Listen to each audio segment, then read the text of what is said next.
is the Valley Today. Hi everyone, good morning. It is the first of 3 First Alert weather days. We have a lot to go over. Thank you so much for tuning in to the Valley Today. My name is Ashlyn Hill. And I'm Alex Larson, and here charging the helm into those string of First Alert weather days this morning. Meteorologist Lisa Green, good morning. Good morning. Here we go. Here we go. We've been bracing ourselves, but here it comes. Yes, here it comes. You know, today is going to be that first round, and maybe I guess it's kind of easing us into the even bigger storm coming our way. And we have multiple First Alert weather days as a result of these events. So 2 main events going on. Today's First Alert weather day is really focused on this evening, overnight, and into Friday morning. Though we do have some snow out there this morning. I'll show you in just a second.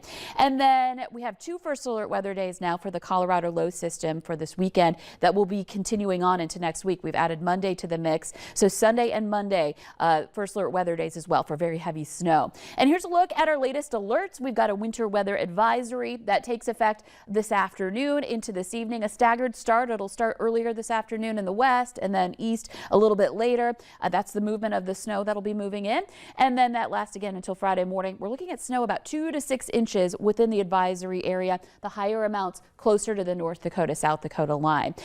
Northern Valley, you're not in the advisory, but I can't rule out a little bit of snow for some of you. Now, if you're along the international border, you may miss out entirely. So it really does depend on where you are in the valley later for this event. But also this morning, we've got some areas of light snow in the same areas that were under the advisory. And this is coating some of our roads, leading to some slick spots. It's reducing visibility in areas too. Right now, Fargo, right outside of that area of snow, we could see a few flakes, especially in the southern end of the metro. But overall, we're kind of just missing this one. It's affecting places more like Lemoore and Gwinner and back down toward Lidgerwood and even into places in west central Minnesota like Wheaton. So this is still going on now, but over time, over the next few hours, we'll watch this kind of weaken and fall apart. Looking around on some of our DOT cams, you can see that fresh snow coming down in the Verona area along Highway 13, the Ariska Rest area along I-94. This is east of Valley City. There's some snow coming down there from time to time. And Jamestown, we've had some light snow. You see it lining the road surface along I-94 and in the Foreman area, some snow coming down along Highway 11.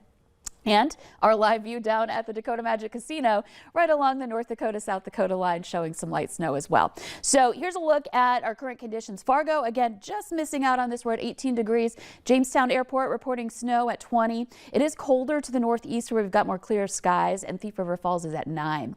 So in your VNL weather app forecast today, Fargo is going to look a little different from some areas. For us in the FM Metro, we're looking at just kind of mostly cloudy skies, maybe a flurry or 2 this morning, and most of the daytime hours staying on the dry side. Temperatures rising into the low 30s. It's not until after drive time that we see our first hint of snow showers in Fargo. Now, if you're farther west, you're more likely to experience snow a little bit sooner, and if you're east, it'll take a little bit longer to get to you. So our 7-day snow chance graphic. There's a lot of chances for snow here. Again, today's First Alert weather day, especially for tonight. That's what that black bar is. The white bars are the daytime hours. And then you can see the weekend, especially Sunday, Monday, but even into Tuesday, potential for some snow and some heavy snow. So we're going to go over that throughout the morning this morning, both events, and what you should expect as you're heading out the door as well. Yeah, we're in it for the long haul, huh? We are. Next 7 days are going to be very active and very impactful for several of the days too. Well, looks like I'm locking myself up all weekend.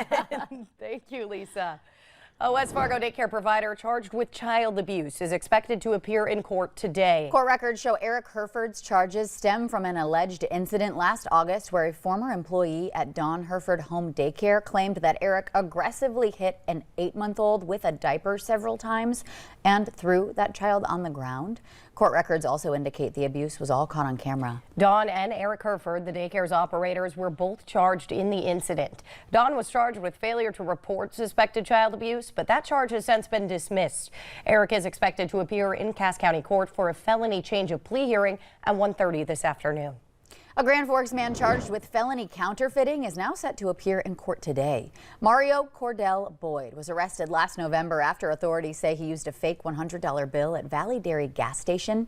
According to court documents, Boyd was caught on surveillance camera entering the gas station and paying with a fake $100 bill for an item totaling $1.71, at which time he received $98.29 in real money as the change. Now, this is despite the bill having movie prop only and not legal tender written on it several times. Boyd is set to appear in Grand Forks County Court at 1:30 this afternoon. 33-year-old Valine Blue Shield was arrested and charged with felony aggravated assault for allegedly choking a woman for 30 seconds. That victim told police she and Blue Shield were in the lobby of the Downtown Engagement Center talking with a man who Blue Shield mistakenly thought was her ex-boyfriend. The victim says when Blue Shield stopped choking her, she gave the victim a fist bump and said, quote, "We're good, right? If we weren't friends, I would have broken your neck," end quote. Blue Shield denied having any involvement in that situation. One man is facing an assault charge after he allegedly punched a hospital security guard in the head. We're still waiting on his mugshot this morning. It happened Monday at Altru Hospital. Court documents say Andrew Matson was waiting in the lobby for an ER bed to open up when he continuously kept entering the triage area, ignoring staff direction. The records indicate a security guard was called in and Matson punched the guard with a closed fist. Matson was arrested for felony simple assault. The Minnesota Department of Corrections is being penalized at the Otter Tail County Jail is being penalized for depriving an inmate of food and water for more than 2 days as a punishment. According to the Department Inspector General's order, on February 10th, the inmate threw feces on the inside of his cell door, smearing it underneath the door and on his cell window. Jail staff told him they weren't going to feed him until he cleaned it up, but the inmate refused. The report says that not only did jail employees withhold 6 straight meals from that inmate, but the inmate was forced to drink toilet water and his own urine because the water to his cell was shut off. Authorities with the Otter Tail County Sheriff's Office say they regret this incident happened. NDSU's Meat Lab in the spotlight again. The U.S. Department of Agriculture has suspended inspection program personnel for all slaughter operations at the lab. Yeah, the report says last month an NDSU Meat Lab employee stunned a cow, but it did not take, and it did not fully penetrate the cow's brain. The cow was conscious until it bled out and died. The university says they're working on corrective actions. You may remember last year when Grand Forks shot down a deal for a Chinese ag company to build a corn milling plant 12 miles away from the Grand Forks Air Force Base. Since then, there's been a rise in states putting limits or new restrictions on foreign-owned land or resources. And yesterday, South Dakota Governor Kristi Noem testified before Congress asking for federal action on the idea. Our Washington Bureau's Molly Martinez has details. China wants to control us, and they want to do that by controlling our food supply. The Chinese Communist Party is not our friend. They're not our partner, and they're not our ally. They're our enemy. According to a 2021 report by the Department of Agriculture, China owns roughly 384,000 acres of U.S. farmland. Between 2019 and 2020, Chinese ownership of U.S. land jumped 30%. South Dakota Governor Kristi Noem told the House Agricultural Committee Wednesday it's a trend that needs to stop now. In South Dakota, we worked for 2 years to make sure that we had a bill in place that would make sure we know who's buying our land and that it wasn't going to be from a country that hated us. China would never allow us to go to their country and buy land in their country. They don't even allow their own people to buy their land. There's no reason we should allow them to come into our country and buy our land, and especially not close to our military installations. The issue is complicated. According to the USDA, U.S. agricultural exports to China topped $35 billion in 2022. But as Noem heeded, we have to think big picture.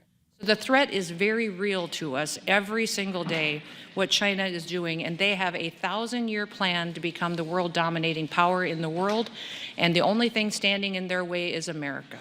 On Capitol Hill, I'm Molly Martinez. According to the Department of Agriculture, foreign investors own just over 40 million acres of U.S. ag land in 2021. China held just less than 1% of that total. Up next, we have your weather forecast to help you plan out your day. It's a first alert weather day, the first of 3. Meteorologist Lisa Green joining us right here after the break.